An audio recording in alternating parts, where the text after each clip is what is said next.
The Morning Drive podcast from Double T 97.3 is presented by Cantex Roofing and Construction. I'm Mike Hebert, owner of Cantex Roofing and Construction. Every day is game day, and we'll get it right when it comes to your roofing, construction, windows, and mirrors. Call Cantex Roofing and Construction today. Together, we are one serving you. Tonight about what we're doing over at Two Docs with Double T 97.3 and the Home Zone. Yeah. Okay.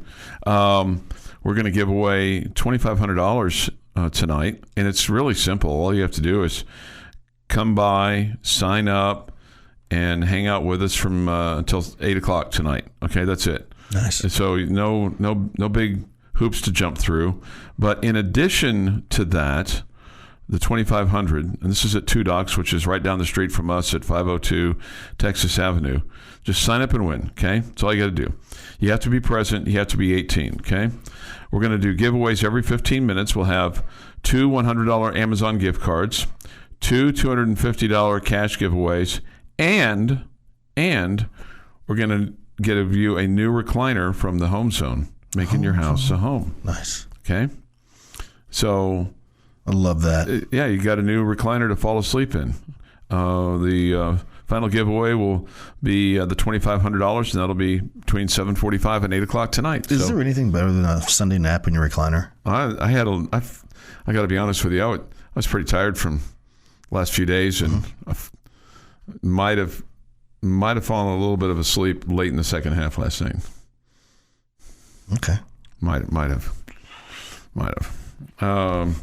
So that's tonight. That's at Two Docs, 6 to 8. I think most of the kids will be there tonight, so you can come and hang out with us and the folks from our other 8 radio stations. You can see the cast of characters that we work with. Come see Chuck Heinz in the daily wild. basis. Yeah, come see me. Hey, I was a humble brag here. Okay. Okay. I was in. Well, humble brag. I do this the best. So I was in the Virgin Islands this past week. With the Lady Raiders. Bragger. Doing the Lord's work, and this is Saturday night after we had played, and I went to the bar and had a couple beers and grabbed a pizza, and I was going back to the room. And so this guy, I'm just walking to this other tower where the room was from the main resort. And this guy goes, hey, he goes, are you from Lubbock? Do you live in Lubbock? I go, yeah, I do.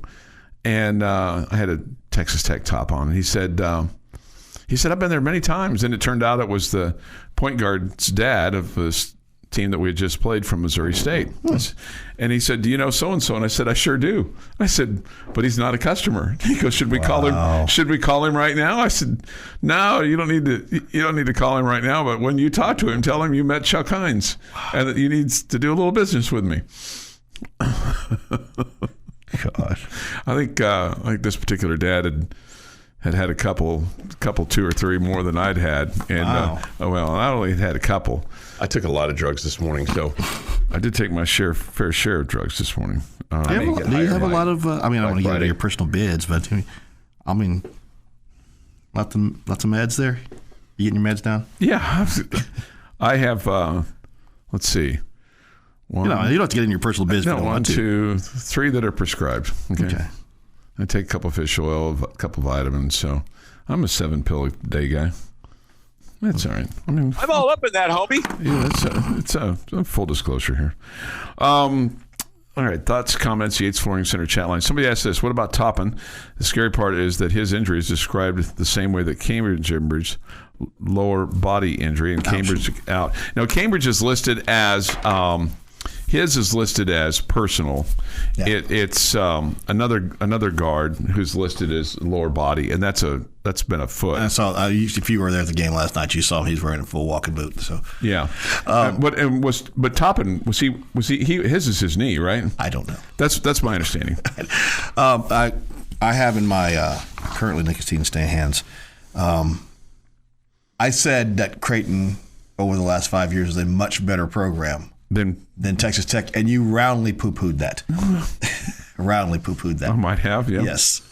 So you're here to disprove this. I'm here to to disprove you. Bang on Texas Tech. I'm not banging on Texas Tech. Okay, I'm not banging on Texas Tech because I'm about to drop facts on you. Okay, God, that was just too easy. Okay. Over the last 5 seasons, since our run, from the year that we went to the Final Four, right? They have, including the year we went to the Final Four, they have 118 wins. We have 102. Okay. Creating the little scrappy upstarts that beat your Jayhawks last night. That you make it sound like that they were, Okay, so they've got 118 wins. They beat up a bunch of, people from global gyms around the country, Global gyms. What did they do? Dodgeball reference. Here we go. What have they done in the tournament? I mean, I just don't think they're I would. You know what? Do I need to go and research how far they've gone, and have they gone farther than Kansas in the tournament in the last 4 years? I don't care about that. No, because if we're gonna get into this, I'm talking about Texas Tech. I don't care about that. Okay, I don't want to. Well, we're coming off a first round loss last year, and we're coming off of not making the tournament the year before. So be careful. Okay, okay. I'm not trying to poo-poo Texas Tech. Okay, I'm just trying to point out that Creighton is actually a pretty good program. It's not like it wasn't like Globo Gym beat Kansas last night. Okay, so here's first of all, Texas Tech has way more Sweet 16 appearances than Creighton does. Creighton went to the Sweet 16 in 62, 64, 74. Then they waited, until 2021, 2023, and 2024. They have been to the Elite Eight one time, and that was 2023. They have never been to a Final Four. How many times? They have never been to a national championship. How many times have we been to the Elite Eight, Chuck? At least twice, maybe 3 times. Because we were in the Elite Eight with Bob Knight, and then we were in the Elite. No, we weren't. Yes, we were. No, we weren't. We played for the right to go to the. Who did we lose to? We lost to West Virginia. We got pit-snoggled in Albuquerque to go to the Elite Eight. To go to the Elite Eight. Yeah, okay. We never made the Elite Eight. Okay. And we lost to we beat Gonzaga. Yeah. And then lost to St. Joe's. I'm just going to tell you. Historically, Texas Tech has been a better basketball team / program than Creighton.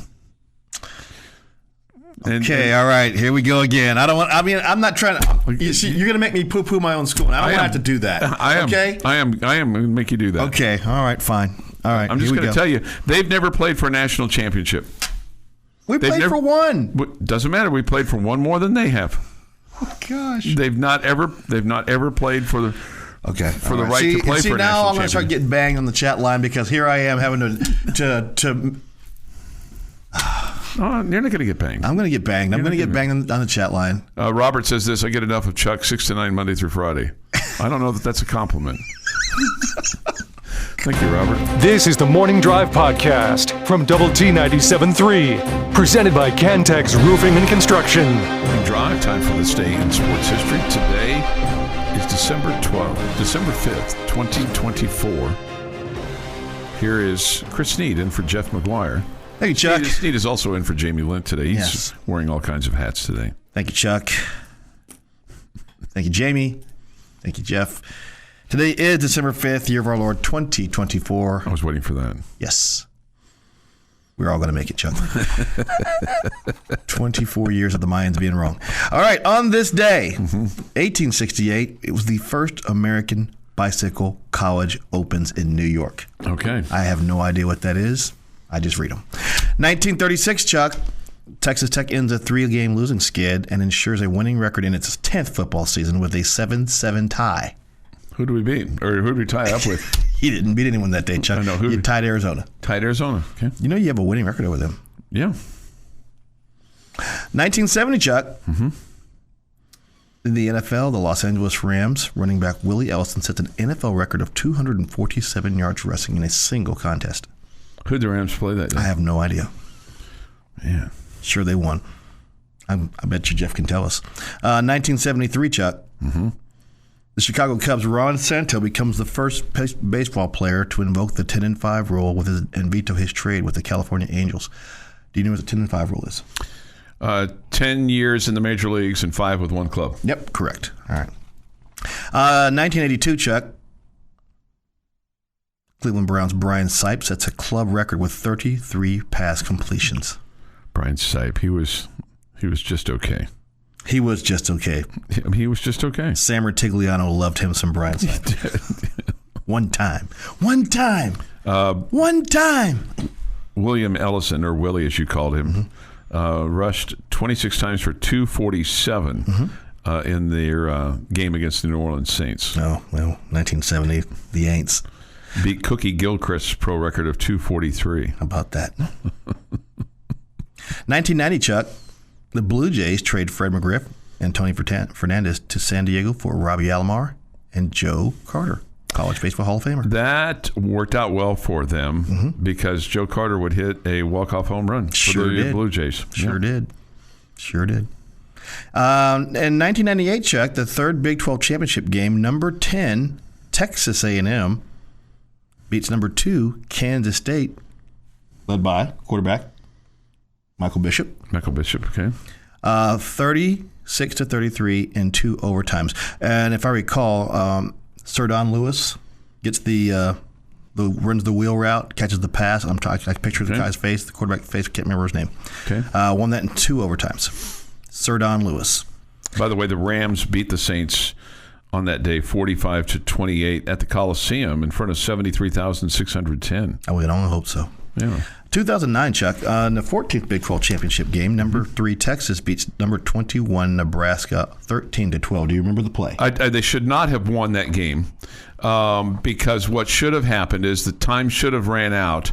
There was a home clock operator there at Jerry's place because Colt McCoy, help me, right? Colt McCoy throws a ball that goes out of bounds, and the clock got stopped before the ball hit the ground, and that allowed them to kick a field goal. Is that right?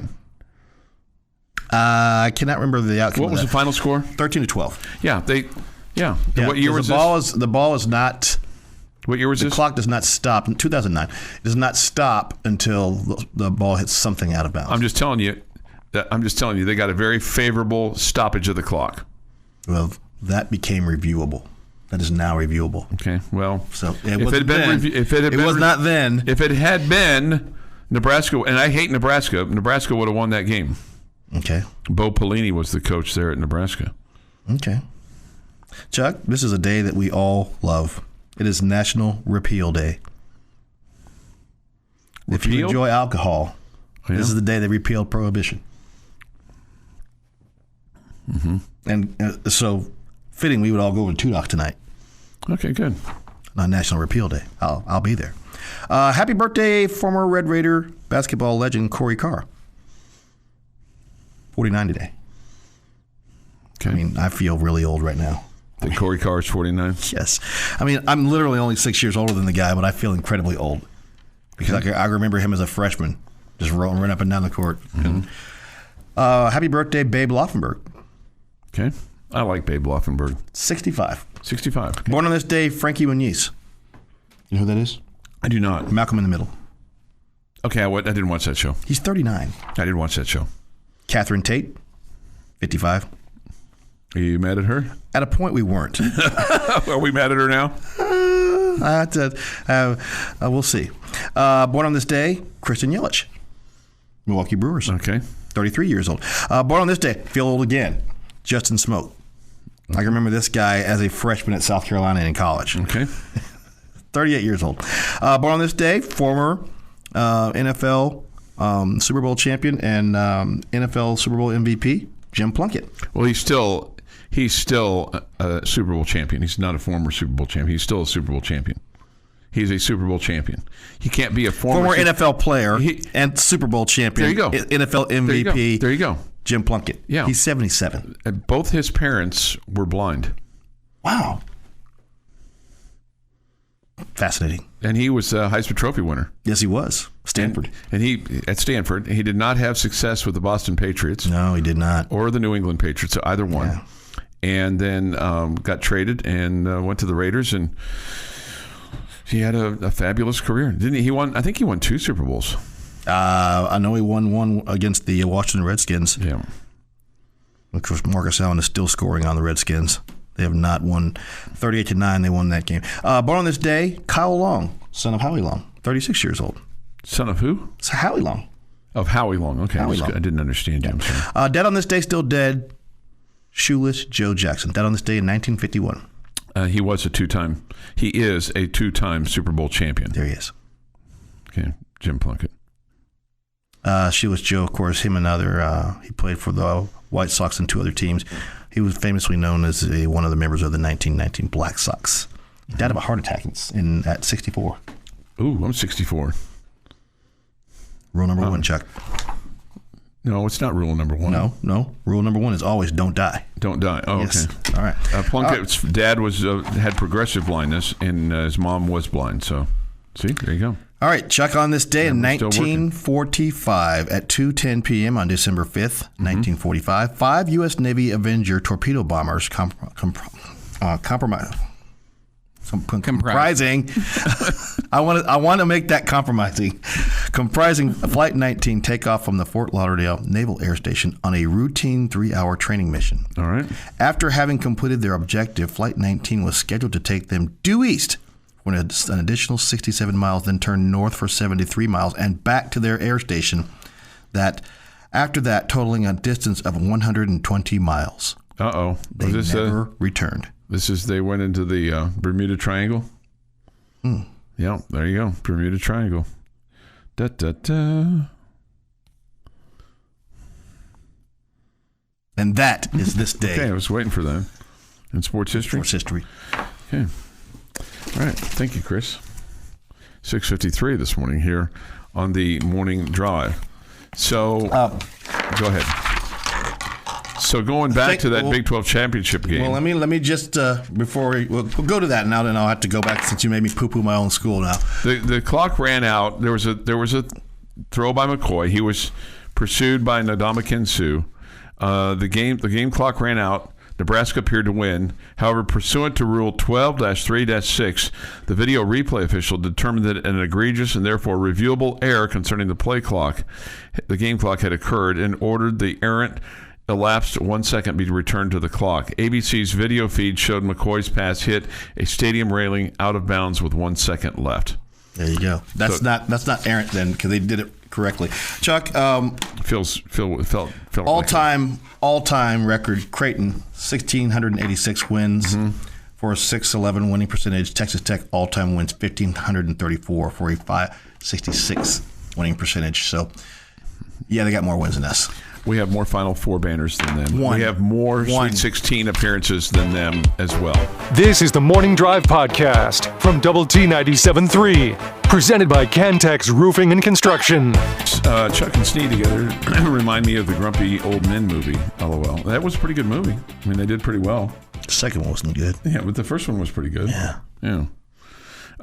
So long ago when Leach talked about 32 or 64 tournament, he was, quote, crazy. Yeah. I didn't think he was crazy. Yeah, I thought it was. I really would. I would just. And here's the other thing. You know, somebody says you can. And Chris did the legwork on this. So you can scholarship 105 guys now, and your scholarship limit, your roster limit is 105. I would make the case of this, and I think at some point in time, financially, it's going to come down to this. Just think about it. What if you said your scholarship limit for football was 65? 65. Okay.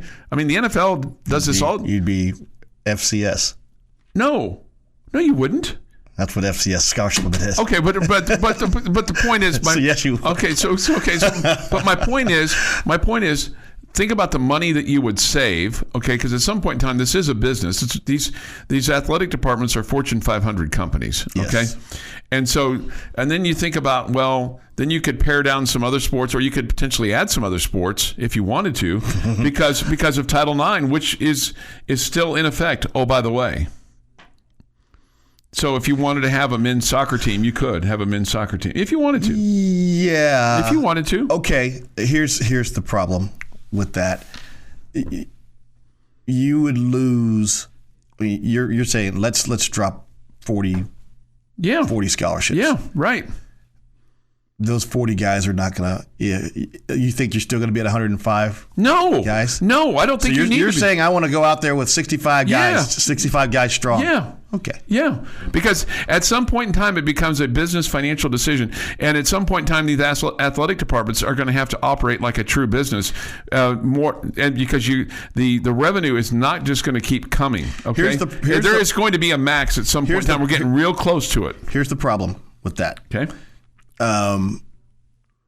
Take a look at the Dallas Cowboys, 53-man roster. Okay, you're proposing that we go 12 above that. Yeah, and then here's the caveat: is if you lose somebody, then you could add somebody. Where are you going to add that guy from? You're gonna go down to the Big 12 waiver wire and you're going to go pluck somebody off of somebody's taxi squad? Sure.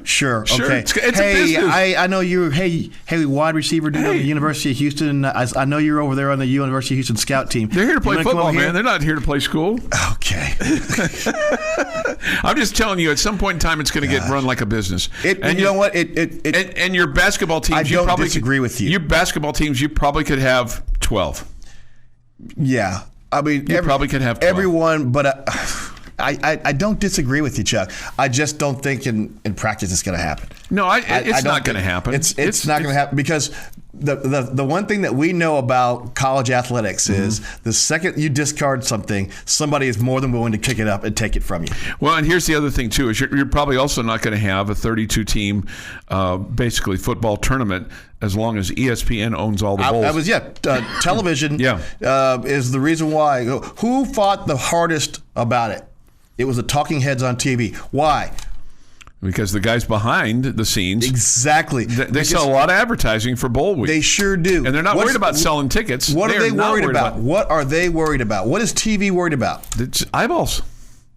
And what? And content, live content. What would advertisers? Yeah. Well, what would get them the biggest content? They're worried about live. They're worried about live content because that's where advertisers. Okay, but but advertisers want live content. But what do they want to advertise in? The national championship game between 1 and 2, 2 and 3, 1 and 4. They don't want to see the 12th seed Boise State get hot for 3 weeks, and all of a sudden you've got Boise State taking on Georgia in the national championship game. We saw that about 3 years ago, did we not? Well, and TCU got boat raced by 50. And here's the deal. To back up your point, we talk about this all the time in the NCAA basketball tournament about how you love how the little guy wins. Okay, you love the first and second round. Week one. But when you get to the Elite Eight and the Final Four, you quote want the blue bloods there because that's where the eyeballs are. Absolutely. Nobody wants to watch George Mason in the Final Four. No, okay, it's proven. Well, what did we see 2 years ago? You had Florida Atlantic, San Diego State, UConn, and some other tomato can we can't remember. Butler. Was it Butler? Yeah. And that was your Final Four. And did anyone care? I don't know about Butler, but Butler did anybody care? Did anyone care? No. No, exactly. No. I mean, and we hate to say it because it was us in 2019. Do you think anyone cared that year? We weren't a blue blood. I know we like to think we are, but we weren't a blue blood. We were the new kids at the party. Yeah, we were the new kids. And sometimes people like the new kids, but only to a certain degree. Only one guy, only Tom Izzo, not Tom Izzo, what's his name? Baldy. On the, Seth Greenberg? Yeah, Seth Greenberg. Yeah. He's the only one that liked us. Yeah. Oh, Choi says Miami that 1 year. Yeah, Miami. Yeah. He probably texted me too. I wouldn't look at him. Yep, there he was. Robert says this: when the NFL goes to 18 games, they'll expand the roster to 65 players. My only point is, you don't need 105 scholarship players playing football. You don't need them. You don't need them. I don't disagree with you. You got guys that have been on scholarship for 4 years, hadn't seen the field one time. My friend Bill writes in, you're dealing in economic reality. Universities and big athletics seem disconnected from that. There's so much truth in that. I mean, universities haven't been run like a business since day one. Go back to the 1800s.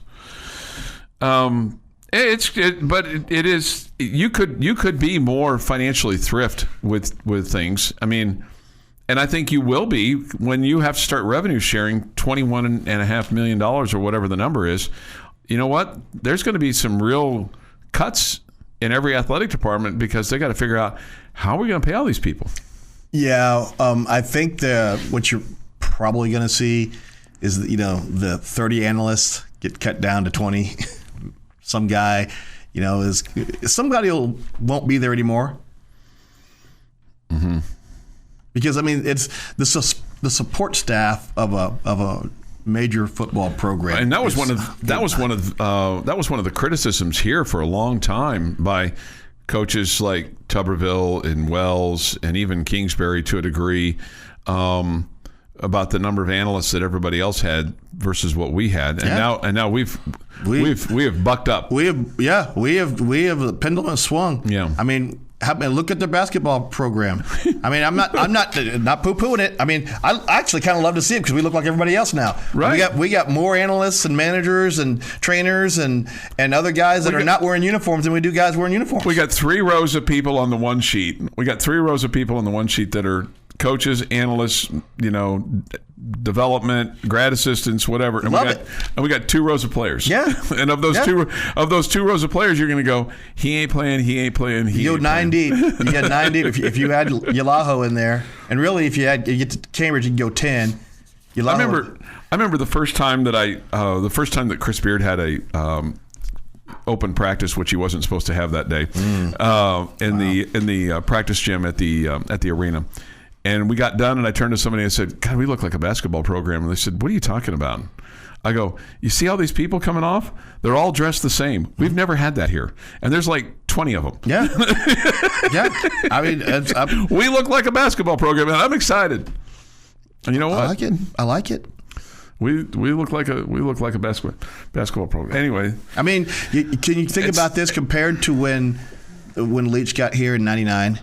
And they walked into the football offices and they had one computer. And it was on the secretary's desk. Yeah. Like, oh my God, what are we doing here? And we're like, first things first, we need to buy some laptops. And Spike was infamous for having to buy his own stamps. Yeah. Right? That wasn't that long ago either, when you think about it. Your daily dose of sports and fun. This is the Morning Drive Podcast from Double T 97.3, presented by Cantex Roofing and Construction. Jamie's question of the day on Double T 97.3, presented today by someone not named Jamie, is brought to you by Connecticut of West Texas. All right, gentlemen. We are through one full season minus one game of Big 12 play in the new Big 12. Mm-hmm. We all know that football is the most important sport. You get one word. You may defend your one word after you give your one word.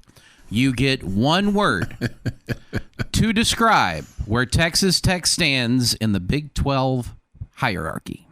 Mm. One word. One word. You want to go first, Snead? Sure. Okay. This is football, right? Yeah. Big 12 hierarchy, football being the most important. Oh. Big 12 Big 12 hierarchy. We are through the most important section of the Big 12, being football is more important than everything else combined. Okay. My word is gooey. Yes, because Tech sits firmly right in the soft, gooey middle of the Big 12. Okay, my word was middle. I just felt middle of the Big 12. Not too hard, not too light. Well, and the gooey middle includes basically everyone from 1 to 10.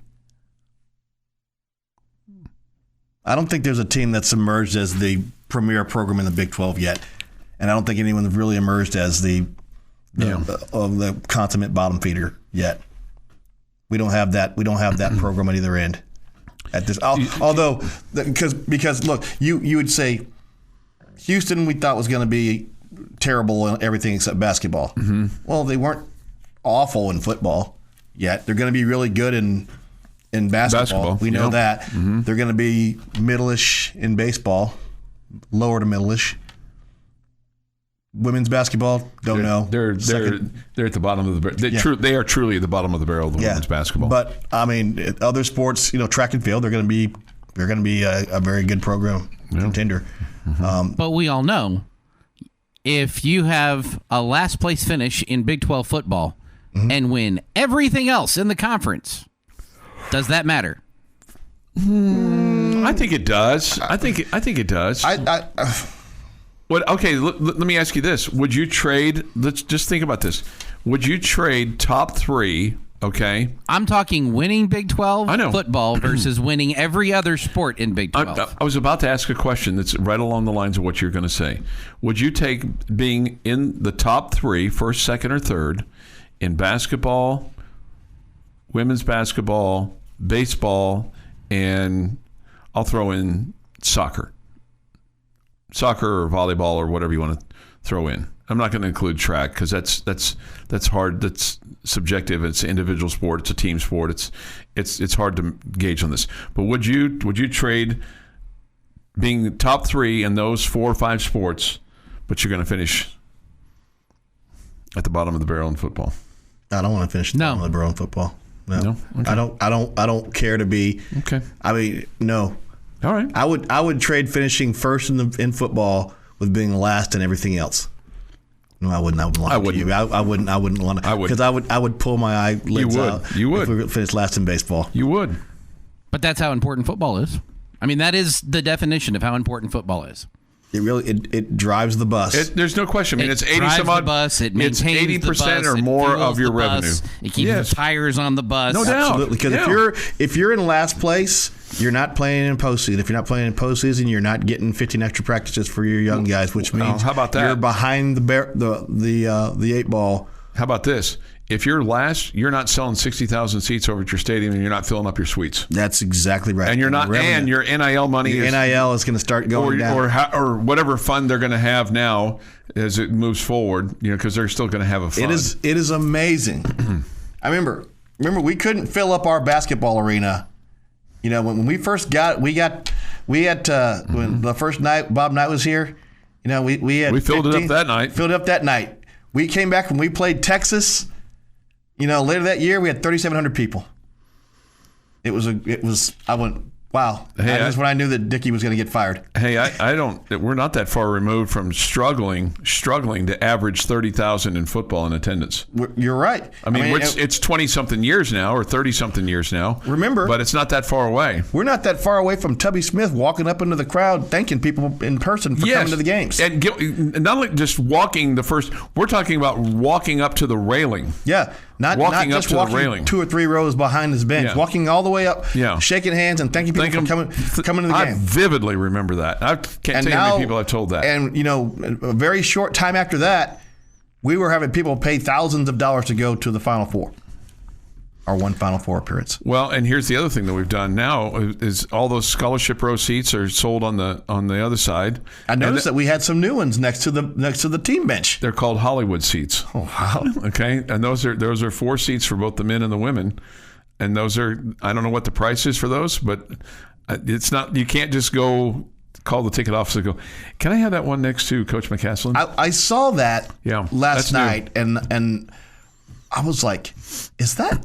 Are people down there?" I fully admit I'm a bad fan. I went to my second game last night, and it was. This person says, and I understand, 30-something years is pretty far removed, Truck. That's my whole lifetime. I get it, but when you get into your 50s and 60s, you're going to go 30 years ago seems like yesterday. It really does. I mean, 30 years ago, I was a freshman at Tech. I mean, it doesn't really seem like. Is that right? Even though we're far removed from the Spike era and some of that, there's still a lot of memories from that you go, man. I'm still incredibly fascinated by how that stadium has transformed over the years, and just in my tenure of being in Lubbock since 1990, and how beautiful it is today. And what they have done with it, yet still kind of maintaining its roots, so to speak. I never felt as old as I just do. I just made myself feel just now when I said 30 years ago I was a freshman at Tech, and I went, no, it's not right. 30 years ago I graduated from Tech. Okay. I graduated from Texas Tech 30 years ago. What year? 94. 94. Okay. I graduated from Tech 30 freaking years ago. Wow. My God.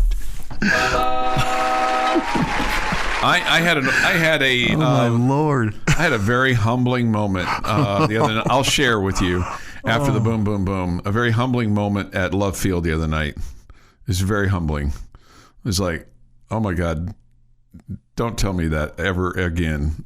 The Morning Drive podcast from Double T 97.3 is presented by Cantex Roofing and Construction. I feel like we've covered a lot of ground already. We've got more ground to cover, but I feel like we've covered a lot of ground this morning. Chris Snead's in for Jamie Lent this morning. Jeff McGuire's here. I'm Chuck Heinz. Great to have you with us. We come to you from the First United Bank studio here in downtown Lubbock.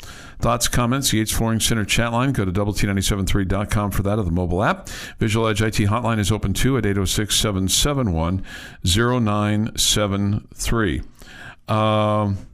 This from the Yates Flooring Center chat line from D-Rock.